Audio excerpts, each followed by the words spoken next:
लेकिन आज गूंज में जो केरल के मल्लापुरम से तस्वीरें आई है और जो बयान आया है उस पर थोड़ा गहराई से विश्लेषण करना जरूरी है। देखिए, कांग्रेस को 99 सीट दिलवाने के बाद आज राहुल गांधी केरल के मल्लापुरम पहुंचे। तस्वीरें आपको दिखा दी। एक भव्य रोड शो किया।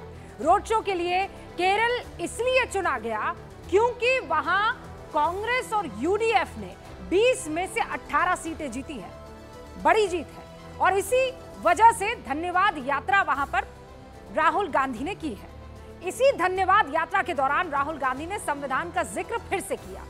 आपको याद होगा ना, एनडीए की जब बैठक हुई थी, प्रधानमंत्री नरेंद्र मोदी ने संविधान को उठाया था, अपने माथे से लगा दिया था। राहुल गांधी ने उसी पर तंज कसा है। सुनिए आप क्या कहा है।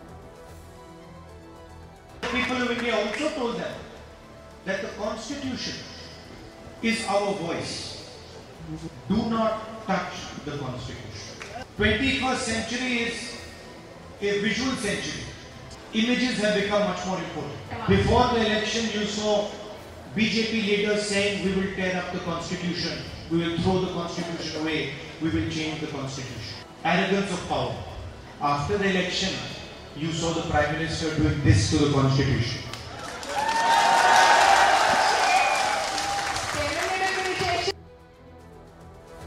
लेकिन ये जो बात राहुल गांधी कह रहे हैं कि हमने ये मुद्दा उठाया, अलग अलग नेता कह रहे थे कि हम संविधान को बदल कर रख देंगे और उसके बाद हमने इतना प्रेशराइज कर दिया कि प्रधानमंत्री नरेंद्र मोदी को बकायदा संविधान को सर से लगाना पड़ा।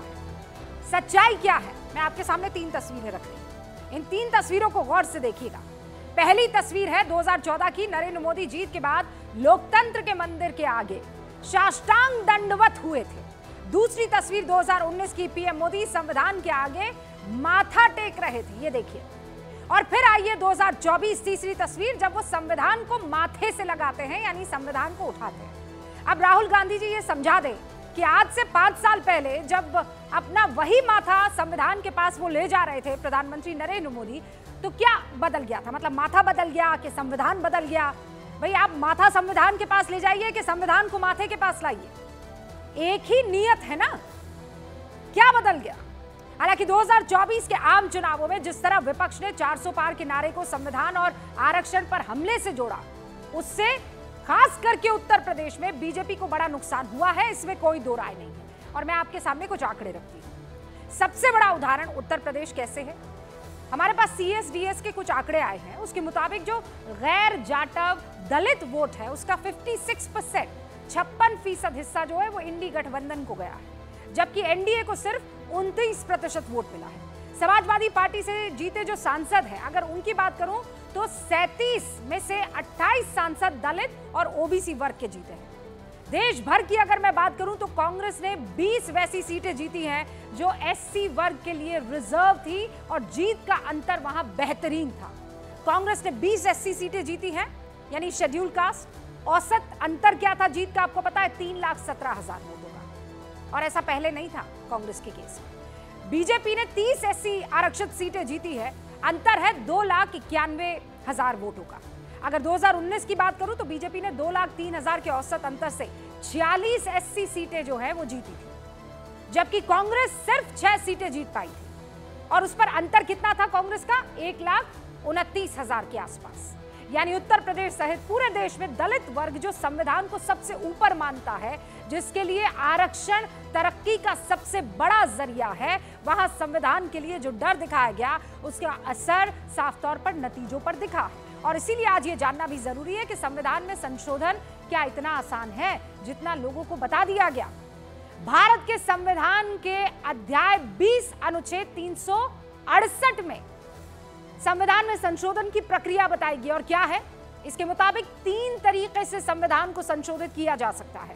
पहला, सामान्य बहुमत से, यानी सदन में जितने सदस्य उपस्थित हैं उसके आधे से एक ज्यादा की संख्या जुटाकर संविधान में संशोधन किया जा सकता है। लेकिन यह संशोधन जो है सिर्फ कुछ हिस्सों पर ही लागू होगा, जैसे अनुसूची 2 में अनुच्छेद 2, 3, 11, 100, 108, 124, 169, 240, 327, 448। और दूसरा, विशेष बहुमत द्वारा, यानी लोकसभा और राज्यसभा की कुल संख्या, मतलब 788 का 50% से एक ज्यादा, या फिर सदन में उपस्थित सांसदों की संख्या का 2/3। यह संशोधन संविधान के अनुच्छेद 61 में है, 70 में, 75 में, 97 में, 125 में, 148 में, 165 पे, 221 पर यह संशोधन लागू होता है। अच्छा, अनुच्छेद 105, 118 और 124 के कुछ हिस्सों पर भी यह संशोधन लागू होता है। 5वीं अनुसूची पर यह संविधान संशोधन लागू हो जाता है। तीसरा जो तरीका है वो क्या है? विशेष बहुमत और आधे राज्यों के विधानमंडल के बहुमत के आधार पर यह संविधान संशोधन के लिए बनाए गए अनुच्छेद 368 लागू करने के लिए जरूरी होता है। आरक्षण खत्म करने जैसी चीजें इसी नियम के तहत आ सकती है। कौन सी वाली? अनुच्छेद 368 लागू करने के लिए जो जरूरी है। अब ये तो प्रक्रिया थी, लेकिन इस प्रक्रिया को कब कब और किस किस सरकार ने इस्तेमाल किया है मैं जल्दी से बता देती हूं। संविधान लागू होने के बाद से अब तक कुल 106 संशोधन हुए हैं। लिख लीजिए, 106 संशोधन। पहले प्रधानमंत्री जवाहरलाल नेहरू के लगभग 17 साल के कार्यकाल में 17 बार संविधान संशोधन किया गया। इंदिरा गांधी के पहले 11 साल के कार्यकाल में 25 बार संविधान संशोधन किया गया। मोरारजी देसाई के 2 साल 126 दिन के कार्यकाल में 2 बार संविधान संशोधन किया गया। इंदिरा गांधी के 4 साल 291 दिन के दूसरे कार्यकाल में 7 बार संविधान संशोधन हुआ है और राजीव गांधी के 5 साल के कार्यकाल में 10 मर्तबा यह संशोधन संविधान में हुआ है। वीपी सिंह की 343 दिनों का कार्यकाल था, 6 बार यह संशोधन हुआ।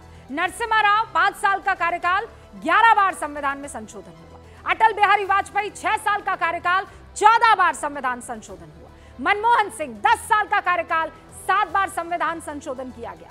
नरेंद्र मोदी के पहले 10 साल के कार्यकाल में 7 बार संविधान संशोधन हुआ।